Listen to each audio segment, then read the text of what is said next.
My name's Tristan from Fredericksburg, Virginia.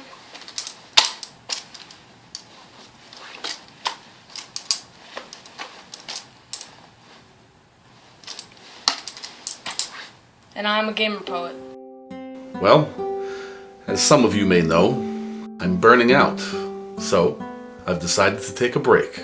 Unfortunately, my pads are down to nothing, and I'm grinding my rotors attempting to figure out how is it that not feeding my fire is a way to help keep my flames from being extinguished. That sort of sounds like neglecting to start your car for 6 months to keep the battery's energy from being drained, then being completely baffled as to why it won't turn over the next time I try to turn the key.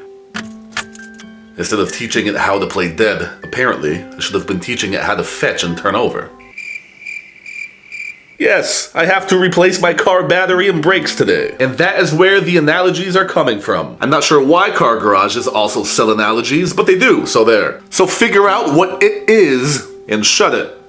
I'm beginning to feel a little bit like Thor without his hammer. A little bit like Iron Man without his arc reactor. Like a Power Ranger without my rainbow posse. There have even been times recently that I have felt like an old man with arthritis, looking at a glorious meal while starving to death. It's a feast of dry rice grains smiling at me.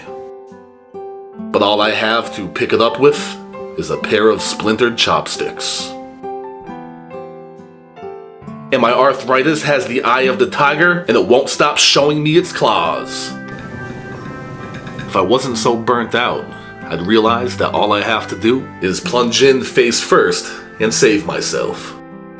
I feel much better now. The truth is, when you feed a fire too much, it will not put itself out. However, it will force it to burn faster, hotter, more furiously, and when that begins to happen, unless there is a constant supply of fuel, it will quickly consume itself.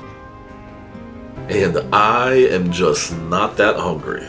It's okay to take a break, to take the battery out of the clock, if you still use that sort of relic, to allow the flames to die down just a bit, so that they are steadily giving off warmth and light in a peaceful yet fully satisfying manner, not only to sustain its own life, but to provide for those gathered around it. So the next time that someone tells you breaks are for pussies, you look at them and say calmly, why don't you stop being sexist? Dicks are allowed to have a break too. Because if you constantly exert yourself on a regular basis, all that you are looking forward to is a future full of erectile dysfunction. And that, kids, isn't fun for anybody.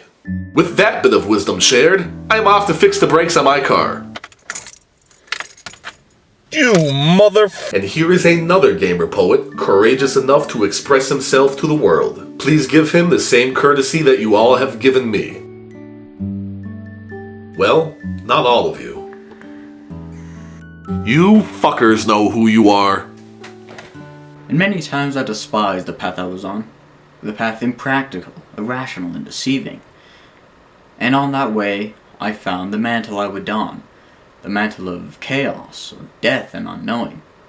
So I tread off that path to a different ambition. The one facetious but glorious, imperfect but beautiful, humbling but kept humble. This is the causation for continuation. I'm Nick, a gamer poet from Colorado.